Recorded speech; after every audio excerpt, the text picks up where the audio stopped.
I think of ambition, Kristen, a few different ways. One is like genius, creative catalyst that actually propels us to do the work that we want to do in the world, to inspire, to motivate, to have impact, all the goodness. And I think about it as a completely toxic substance that can suffocate us and make us live, right? So much in our past, so much in just historical narratives, so much just absorbing the world and feeling like we need to do something outside of what's actually true for us.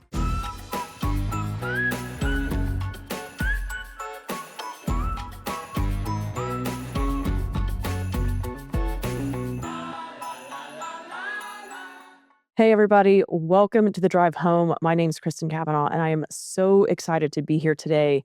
We have a fantastic guest. I've been waiting for weeks to do this because this one is very personal for me in my journey and where I'm at.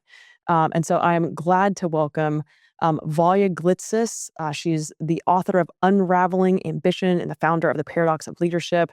We have known each other, done some work together for a client, but I am so excited to have this conversation and learn from you and to help everybody else out right now. I think we can all agree that ambition is on everybody's mind and thinking about what we're doing in this world that itself seems to be unraveling. And so I'm so excited for you to be here and join us and have the conversation. So welcome, Valia. Thank you. Can't wait to dive in. Yeah, I mean, so here we go. How are you thinking and feeling about the world that we're living in right now? How are you doing? That's the question of the hour. Right. And it I changes mean, every hour. it changes every hour. I mean, if we're being honest, I think it is total and utter chaos. And by nature, I'm an optimism. So I'm also very much here's the breakdown before the breakthrough. So I'm Right. also sort of holding on with that. Right. Yeah, I mean, I think that's the thing. Holding on feels like what we're all doing right now. Like, to White react. knuckling. Yeah, exactly. Well, let's talk about this. Like I said, I really want to talk about ambition today. I want to talk about your book. And so, why are we just help set the stage for us and orient us around how people might be feeling about their careers and their lives and the role that ambition plays in all of it. Yeah. So, I think of ambition, Kristen, a few different ways. One is like genius, creative catalyst that actually propels us to do the work that we want to do in the world, to inspire, to motivate, to have impact, all the goodness. Mhm. And I think about it as a completely toxic substance that can suffocate us and make us live, right? So much in our past, so much in just historical narratives, so much just absorbing the world and feeling like we need to do something outside of what's actually true for us. Yeah. What do you think about what's going on in the world today is kind of bringing up these questions that people have about ambition and how it plays a role in their lives? Listen, the world in my mind, we're like on quicksand right now, right? Like it is changing every single minute between AI, between the political landscape, between the earth and our relationship with what does sustainability look like, let alone, right? The personal tragedy, health. You're hearing just so much these days that in my mind is how are we relating differently? And what Mhm. does ambition even mean? So I think we're in a season of redefining ambition. Ambition used to have a formula, right? You go to school, you get the degree, you work hard, you get some accolades, right? You meet some people, you have a strong network. It literally, like the formula broke. Right. It doesn't Right. work in today's world, right? Right. Well, and I love that you talked in your book that like this starts at such a young age, like this, it only didn't just start with a degree. It starts with your parents and it starts with your culture. Tell us a little bit about your story and your ambition origin story. Yeah, I mean, I will tell you, growing up as a Greek American kid with parents who literally were like, I don't know, you tell us. So at 5 years old, I'm telling them, well, this is probably what we should do at school, and this is where I should go, and this is what I should play, and here's what the other kids are doing. So, to me, an immigrant or a first of anything, right? It doesn't have to be a first generation the way I was, a first in your family to do something, to start a Mhm. business, to go to school, to anything is like loaded with pressure, right? Right. Okay, like do it for us. Do it Right. because that's the right thing to do. Make us proud, right? If you don't do it, then like all of a sudden there's disappointment. So for me, there was a big narrative around do not disappoint, Yeah. right? There is like all it's coming on you. And so you make the lineage, not even the parents, make the lineage Yeah. have been worth it, right? when I was a kid, I used to say the D word. Like that was the worst thing that could happen was disappointment. And same thing. Neither one of my parents, went to college, or my dad didn't finish college. And I'm the only child, and so I am the one that is going to break the cycle and do more and want more. And I don't know that my parents explicitly ever said that to me. It was just a known and a given. And I think I internalized that so much that it just became, well, I would hit the wicket and then that wasn't good enough. Then I would hit the other wicket and that wasn't good enough. Not because my parents didn't think so. They thought it was fantastic. But it was more the internalization of that ambition and thinking that needed to do more and more and more just for them, and for our family, right? Like to say, was something I definitely put on myself. And you're hitting it, Kristen. Like something about ambition is like it just like oozes inside of you without any Right. explicit ask. Right. You just kind of read the room, especially as right an only child, especially as someone who's aware and emotionally attuned to the environment. You're like, this is probably what I should do. This is probably what makes sense, right? To create a path, right? And then it becomes, like you said, in my mind, an addiction to ambition, where it's like, okay, Absolutely. more, and then up level. And what does that mean? Like, when do we end? Yeah. Right? Exactly. At what point? Well, and I think we have the perfect storm, right? Like you think about society and everything that you talked about with AI and everything else. We have the perfect storm of people, millennials specifically, who have been bred to be this way. And now we are in a society that is asking more and more of us. We have to find some way to break that cycle before we break. And I think that was something that came up for you in the book too, when you were talking about your breaking point, if you would be willing to share. Yeah, I mean, to me, it was physical and visceral. I think probably the emotional, the internal barometer was moving the whole time, but Right. it's not until it became physical in the form of debilitating panic attacks, Hmm. where I was like, this game can't be played the way it's being played. I mean, it was like couldn't walk down the street, sitting and watching TV, and all of a sudden, right? Just wave crashing of overwhelm, can't breathe. And so then the physical stops you in a way that requires inquiry of some sort, Right. right? What is going on? Why Right. am I okay? And once you rule out every physical thing that you actually are okay, then Right. comes the scarier journey of like, what's happening in my mind that I'm believing that is creating a reality that is scaring the crap out of me. Exactly, exactly. I know for me, when I read that part, I think I emailed you and I was You like, did. "You me in a way that is unhealthy, but I feel so seen." For me, when I was at Tesla, and I've told this story before, I was having something going on in my chest, and so I just assume, my dad had a heart attack, my grandfather, my uncle, like everybody has heart attacks in my family. And so I just assumed like, "Oh, this is just the Kavanaugh heart, like, having its issues." And so I asked my mom for, one of those cardio whatever they are, like, EKG machines that plug into your phone for Christmas. Like, I'm a 40-year-old asking for an EKG machine, like, the absurdity of that, and I thought that's what was gonna fix it, like, at least I know, like, if I put my fingers cardiomobile, that's what it is. At least if I put my fingers on the machine and it's telling me I'm not having a heart attack, I can continue working and, like, I know I'm not gonna keel over. That is so unhealthy, just in the way of thinking and the rationalization of that, that at that point I knew, like, there's something way worse going on than me having a heart attack. And I think you just named like the driver and oxygen of ambition. Like there's something about control, right? You're like, let me control everything I possibly can in the spirit of staying on the track that I thought is the right track, right? That's going Right, to take me there. right, right. Yeah, I've been known to Whew. want some control. Hey, That's a me whole and you other both, episode, Valia. friends. That's Yeah. a whole other episode. Well, let's talk about the unraveling of this, right? Like, so, I think fear plays a big component in the sense that, like, we're gonna have to look at the thing eventually. And so talk to me a little bit about how people can start to think about what it even means to begin to unravel their ambition. Yeah. So unraveling comes with a bit of a disclaimer because for me at least, you tugged like one little piece of the thread of ambition and you're like, okay. Right, And then the whole thing actually will implode at some point. right, The good news about that disclaimer is like your life is on the other side. So we can get to that in a minute. But unraveling itself is to me the willingness of looking at the thing completely objectively, like getting yourself out of it like an object in front of you, just turning it on different sides and saying, all right, what did I need to believe for that thing to be true, with deep curiosity? Not the judgment part of our brain, but like super uber curiosity. meets, of course, courage, right? Meets, of course, then being willing to hold the impact of like, yeah, I pulled the thread of what does school mean to me? What does money look to me? What does success mean? It is going to lodge and dislodge the other stuff. So to me, it's the art and the journey of being willing to pull enough threads and knowing something different's going to come out the other side. It's not going to be what you used to know.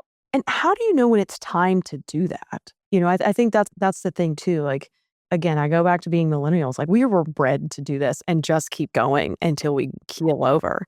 But at some point, for me, it was panic attacks. For you, it was panic attacks too. Like, but how do other people know when it's time to start looking at this and doing something about it?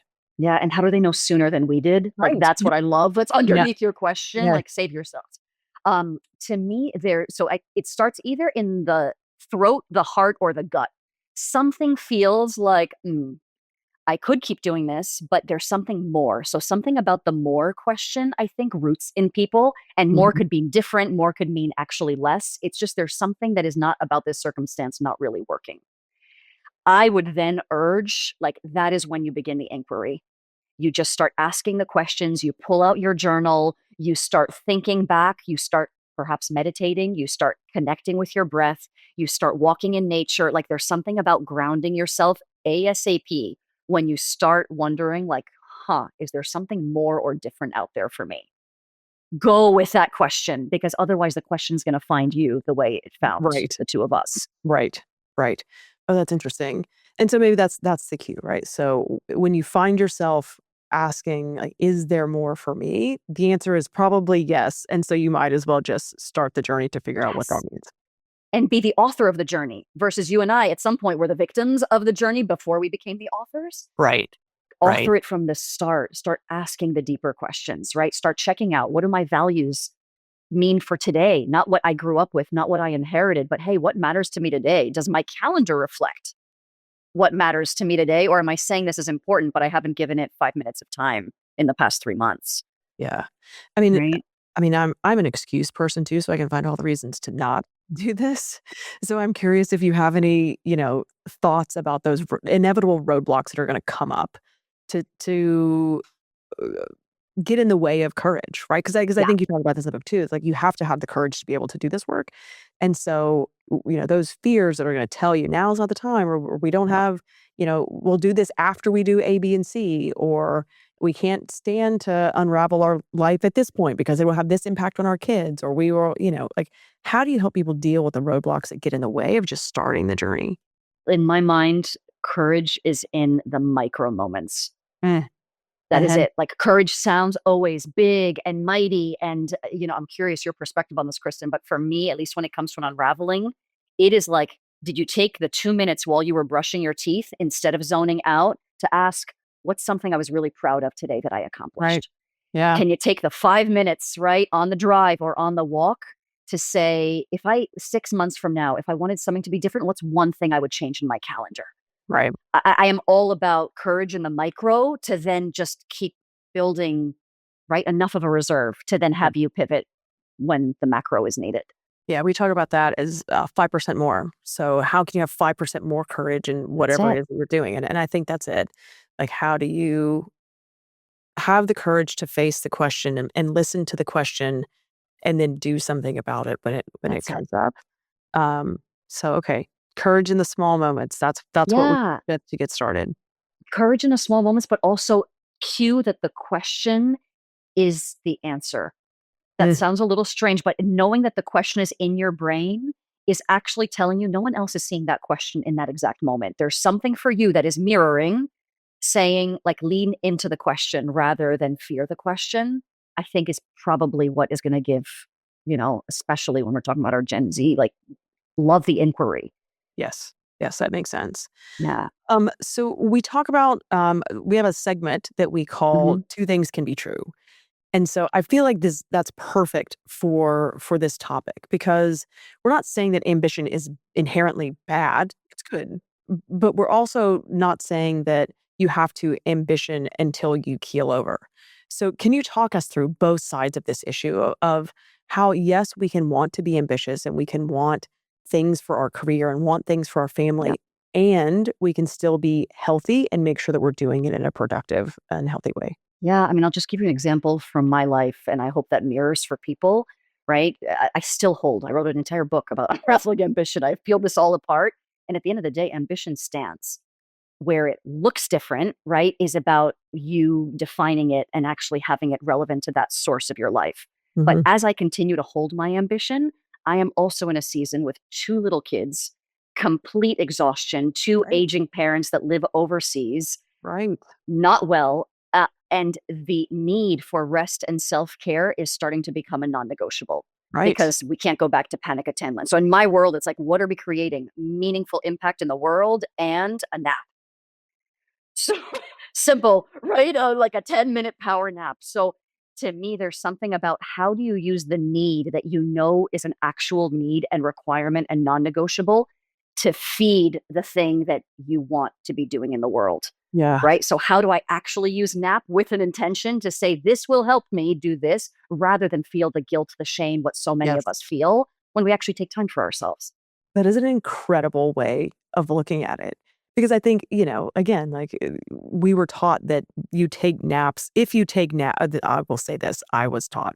If you take naps, then you are lazy and you're not living up to your potential. You should be doing more with.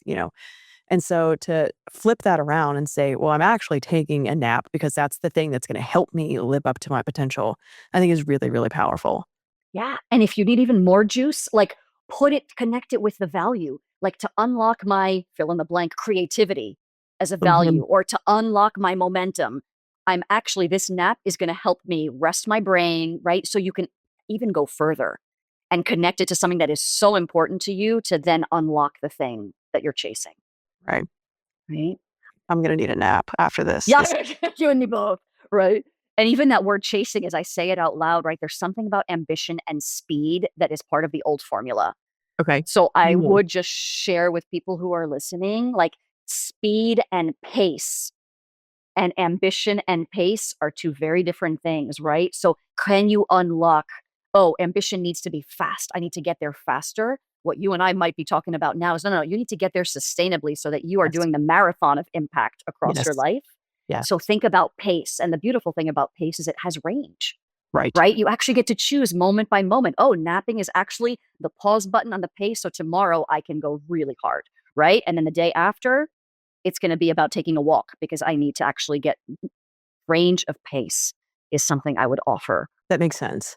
Let me ask you this. So, if we're thinking about ambition, it doesn't come out of nowhere. And so, typically it is linked, I think, and you tell me if I'm wrong here, that is linked back to your purpose and in your purpose in life. And the ambition is the way that we are fulfilling that Mm. purpose. Um, Talk to us a little bit about that and the role that purpose plays in all of this. Yeah. So to me, what you're naming, Kristen, is the evolved version of ambition. I think most people are probably in a have not found purpose and are doing Mhm. ambition for the sake of ambition because it seems like the right road. So I think once you track that road and are like, this is actually not what I'm meant to be doing, career wise, life partner wise, whatever that is, if you can then link ambition to purpose that you really just want to unlock more in the world, Right. I think that's where you get super clear on where do my strengths, my core strengths, intersect with my core values, intersect with what the world needs that actually comes easily to me. Yeah. There's something about that Venn diagram that really gives you space to say, not have imposter syndrome of like, oh, there's already 14 other people doing something like this, because that's where ambition can get into like a really strange detour, Right. right? But actually, your own trifecta, right? Your core strengths that you are so good at that you do differently, your core values of like, this is what's meaningful right now in my life today, not aspirational values, like core. And then what is needed? What am I seeing in this crazy world that Yeah. actually could use my craft, my gift, my talent? Yeah. I think you talked a lot about teaching, right? Like that showed up very early for you Yeah. and became kind of your purpose in life or your calling in life. And told it wasn't, right? Teaching for an immigrant family was like, absolutely not. You're not going to Right. be teaching. Right. We didn't raise you and put you in all these schools to do that. But the thread doesn't leave you. right? There's something that stays if it's really in your heart and your spirit of like, this is what I'm meant to do from a purpose point of view. It found me again. It just ended up being teaching executives rather than teaching kids. Right. Which I imagine has its own interesting podcast for another time. Yeah. right. Next episode. We have to do 6 of these. Okay, so I was having an interesting conversation about this specific topic and calling today. And when you recognize that you have a gift, you have, there is a purpose, and you have a skill set and strengths that meet that purpose. And I have now recognized how bad this sounds, but like that is something that I wrestle with, right? Like I know that I am supposed to be fulfilling a purpose. I know that I have a certain set of gifts that I am supposed to use in this world, but damn it, I don't want to do it. And so I've gotten to that point of like I've had the degrees, I've had the jobs, I've done the things, and I know what I'm supposed to do next, and I'm tired and I don't want to do it. So I'm curious, and again, I know it is a not normal take on calling, but what are your thoughts? And then can you help normalize what calling is for everybody else that isn't? Yes, I love that. Over this. Yes. Know that I am a traveler along your side. So Okay, I thank feel you. that, Thank right? you. I think those of us who think big about the world and what's needed are also like equally needing of the rest and the nap, right? And so exhaustion, right, is part of our formula. In my mind, I think like getting to that sense of purpose, getting to that place of like, I want to, and I can't. What sticks with me, Kristen, is always this saying of like, show me the shape of your day and I'll show you the shape of your life. And that scared the crap out of me because I'm like, if you look at my calendar, you are just looking at a chaotic life. And ever since I read that, there's something about, hey, for 2 minutes a day, what is an ounce of investment, like you're watering a little plant or getting an ounce of sunshine in your purpose? And that might actually be enough to be like, I'm doing it every day. There is something, right? I don't want to use the cliche gym metaphor. This is much deeper. This is like you activate it. You read a passage, you write one paragraph of the book you want to read, right? You do one piece of research on the space you want to open. It's enough. So I'm almost curious about that question of enoughness. Right. And asking ourselves, when is it enough? And that might be the tension that you're feeling also around like exhaustion meets purpose. Yeah. Is this relationship with enough? It goes back to that 5% too, right? Yes. Or the small like micro moments of courage. How is getting those small micro doses of purpose and feeling fulfilled in that purpose or walking toward that purpose? Yeah. How does that make the big P purpose less daunting for you to say, well, wait a minute, that feels like it's going to be a lot to do it, but I can do this research or I can make this call, to your point. That's it. And you know what? These micro moments to me, yes, they have like practical physical manifestations of success. It's what they actually do underneath the surface that excites me. It helps you access some of the quiet in your mind. We are moving so fast that you're just hearing outside in noise. So then if you layer ambition with outside in, you're going to take a few detours and go down a wrong path, perhaps, right? Like you and I did early days. Ambition plus some quiet moments, which could be the 5%, could be the daily tactics, could be the just sitting and breathing, could be the put your hand on your heart and your belly and just say, what am I meant to do right now? Just one more next step. That opens up a whole new world of just quieting the brain enough to hear more of that quiet voice that is directly linked to purpose. It lives in purpose. We just can't hear it all the time. And maybe enough is just what keeps coming out of this, right? Like how can everything just be enough? Yeah. That's it. So let's talk about, again, the world that we're living in that is pushing us toward more and more ambition. And so it is a world where AI is exploding. And, I think from moment to moment, we are living in a different world because of the pace of AI. And in the conversations that I've had, obviously people don't deal well with this uncertainty and what it means for them and what it means for their career and what it means for everybody. And so I imagine that linkage between AI and ambition is quite strong, right? And again, I think it comes back to fear, right? That we're afraid of what is going to happen. And so if now is the time we take our foot off the ambition accelerator, how far behind are we going to be in 3 weeks or in 3 months? And so I'm curious if you could talk a little bit about that and, the uncertainty around AI, how that's impacting people's ambition and how we think about it. Yeah, I mean, and listen, you nailed it. Like that word fear, you can't go to the grocery store these days without hearing someone talking about AI and the fear, right? Of a layoff, being obsolete, whatever it is. And then you see people scrambling and, in my mind, pouring ambition in the wrong places, Right.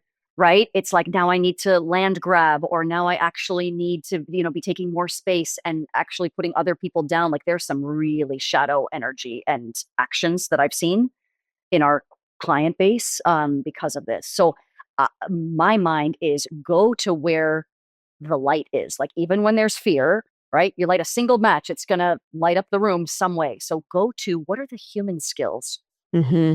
as the world is transforming minute by minute that still remain. Think about discernment, judgment, creativity, right? Looking at the whole big picture, there are things that we are well ahead, and the human aspect of that, right? Part of my work, right? You know this, I'm doing offsites and retreats. I'm like, yes, AI can do training, but is AI taking people into the woods to have an experience, for example? Probably not. So then I go more to like, how do we create more human experience? How Yes. can each person, right, just unlock to what is the human part of what I do and lean in there in terms of like loving it, cultivating it, thinking about it. It will, if nothing else, dilute some of the fear and get you to neutrality, which then allows more sort of creativity, right, and courage to come through. I'm thinking about our technical friends here. We work in a lot of tech environments. And so the thought of humaning is terrifying for some people, and to think, that it's that's going to be the skill set of the future. Like, how can you empathize with people? How can you connect with people? How can you bring them together? And so maybe for the folks who that's not their natural strength or the natural skill set, what advice would you give to them, or how would you have a conversation with them about learning and leaning, trying to, I guess not even leaning in, but like learning some of those more human centered skill sets are going to be necessary in this new AI Yeah. world. Yeah, it's such a good question. And for technical folks, to me, it's there's actually a choice there, right? Do Mhm. you lean more into AI and that actually becomes your craft and your world, but someone who has discernment and judgment about the craft, not Mhm. necessarily about the people in the craft? So I think our tech oriented friends have maybe even bigger of a poo poo platter to choose from Right. in a world that's changing right now. So I would orient to what do you know to be true about your craft?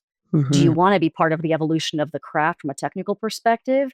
And if not, right, then it is what is sort of the human skills about the craft and the technicality, right? And orienting people to the work rather than human to human, which might also feel like not purpose, right, for some people. But how people orient to the work and to the technical aspects of the work could be a place where you can add tremendous value.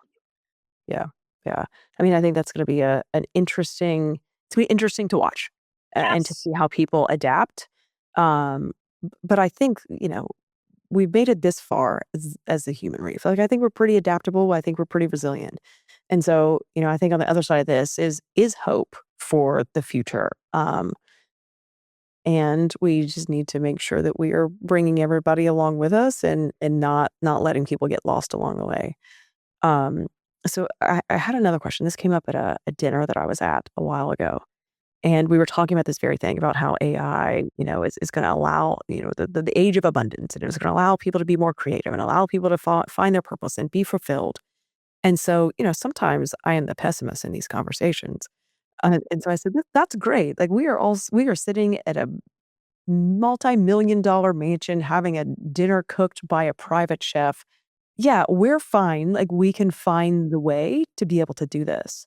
However, not everybody has the same set of privileges that this group has to be able to tinker and to be able to have the headspace to lean into a new skill set, or to lean into a life that is trying to manifest a purpose.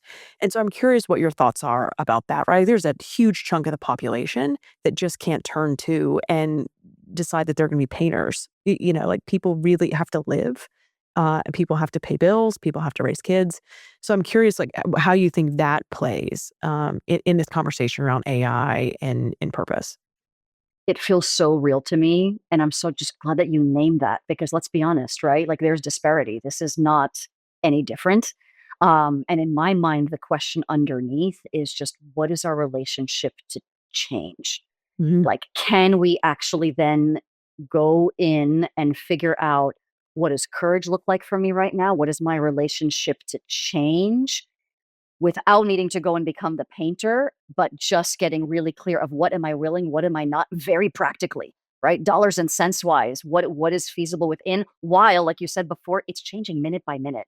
So to plan for tomorrow is like, it's too late to plan for Right. Yeah. tomorrow, Yeah. right? So I think there's something to me, the contrast, and this feels like a paradox, but like, how do you ground while like really in like the reality, the safety, like you said, the hope and optimism of like all is okay, and that relationship with change, Yeah. right? Like, I think that's right.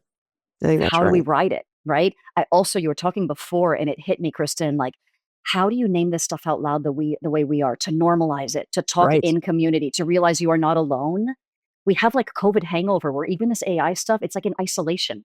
Yes. Everyone's feeling it in their body and their mind, but not always externalizing it. So I think there's a huge opportunity, Yes. Yes. right? And that's what we're Wherever hoping to you do are. here, right? That's what we're hoping to do. How do we create that space for people to just say, I'm not okay. I don't know what's going on. I just got crushed at work. I'm going to get crushed by the kids when I get home. But someone just give me some respite for like 30 minutes to feel like a normal person and say, this stuff is crazy. I don't know what to do about it. And we can just be okay with that together in this moment. That's it. That's it. And I do go with you in terms of, I go to a deeper, kind of more spiritual place of like, do we trust in humanity enough Right. that we will figure it out in our own resourcefulness? We as a community will figure it out. And Hmm. I can't like move the belief out of my head, Kristen, of there's something about the isolation of COVID that Yes. is now going to pendulum the other way to more community oriented Yes. living, working, being, and you're on the forefront by having these conversations with us. Like, it is happening. So Yes. when we go to fear, I think it's like, look around, like none of us are alone. Hmm. Like we will sort this out, but boy, are we going to be asked to change and unravel, right? No pun intended, like the ways we thought the world operated versus Yeah. the way it's working now. Yeah, absolutely. Right? So let's talk about this. You know, I'm a very big fan of Gen Zers. I've got Gen Zers Mm. on my team, and so I'm always curious about how they are experiencing the world and trying to do what I can to undo what was done to the millennials. To say, wait a minute, how can I set them up better? And so I'm curious, what would you say to Gen Zers right now who maybe don't feel the same pressures of ambition that we do, or maybe they feel the pressures in a very different way? How would you talk to them in this moment where they're on the front end of their careers? Yeah. To me, it's like they're so loaded with hope and like what could be. Like, I think you and I want like a taste of it. So Right, I'll just right. say that up front. Like, we are going to learn from our Gen Zers. Mhm. My 2 cents is actually replacing the word and the concept of ambition with what you offered in terms of purpose. It is so much more of a holistic picture. That's what I admire most about Gen Zers, is like everything in my life matters. I Right, don't need to force rank things and then tackle them in a linear fashion. right. I can do all these 5 things in one day. So then when I Mhm. go back to, right, the shape of your day looks like the shape of your life, I would say continue. Diversify sounds like such a weird word, but continue to like tend to, like a garden, every aspect that matters to you, because that is what we are learning Right. from Gen Zers. And the more we do that, the more AI becomes a tool that is complementary. Yes, The more work is an avenue for impact, yes, yes. right? The more community is the way the impact magnifies. So there's something there about tending Yeah, that yeah. I would offer. I love that you bring that up, that the tension between Gen Z and other generations. I mean, I've heard it at pretty of other conferences and things that have come up of like, why are they so? And it's like, wait a minute, why are we so rigid in our thinking and rigid in our ways? We have a lot to learn from them. And they are doing this in a way that is more holistic, that we might be able to have a better quality of life if we do more things like them. So how do we help folks realize that maybe it's us that needs to change and get curious about why they are the way they are and how they are showing up in the world. And dare I say, our generation and maybe generations before us, a little bit of resentment of like, how come you get it holistic, and Absolutely. so if we could just suspend that narrative, which doesn't help anybody, and just be like, okay, jealousy, great. Well, that wasn't our story. We did it the linear way.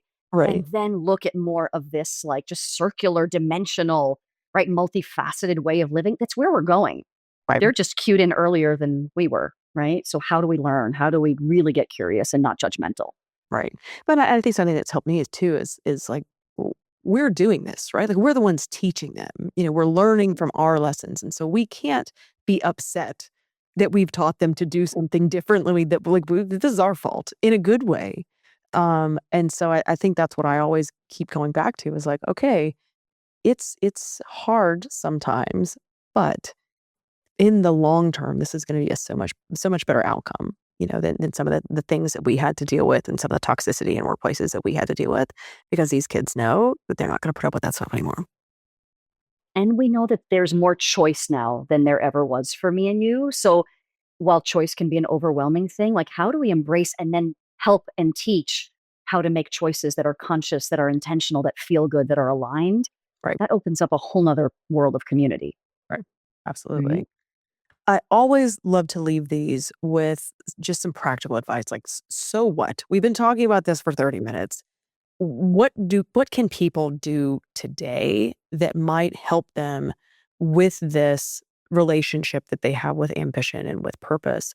Do you have any practical advice just to part with people before we leave the conversation? Yeah. I mean, listen, to me, it's tend to it. Like grab a separate journal, a spot on your phone, like wherever you want it. And whenever something downloads, just put it there and trust like a seed, it's doing something. It is germinating. So I would say kind of number one, like build a relationship with it and don't let it just be a thought that travels in and out of your mind. Hmm. Very practically, I love the 5%. The way I think about it is like the micro moments of found time is what I call it. Embed it in something you're already doing. You are driving, you are walking the dog, you are brushing your teeth, embed it in found time so that you're not adding anything extra. And then I would offer like maybe a month from now, look at your calendar, just kind of look at the shape. What changed? Is there something there that is showing you that, yeah, like this connection to purpose is something that I'm now seeing orient Yeah. in a different way? So I think really the connection with time and ambition and energy and ambition is what I would want listeners to take away. And maybe take that nap. And obviously, nap is never the wrong answer. That is my takeaway for today. But Yeah. this is fantastic. I always like to ask in our final couple minutes, what are you listening to on your drive home? How are you relaxing? Whether it's a podcast or whether it's music, what's your drive home look like, and what do you have on? So my 5-year-old has a spring concert coming up in a couple of weeks. So the only thing I listen to is a range of kids' music right now. That's real. But That is currently, very she's real. like, Mama, do you know a song called Doe a Deer? I'm like, I do. It's from this musical, The Sound of Music. So we have been blasting this week and singing like full out Doe a Deer and trying to do it in a round. So that's a glimpse into my life I is love it. I absolutely. Sometimes you just have to go with it, and I bet you smile the entire way.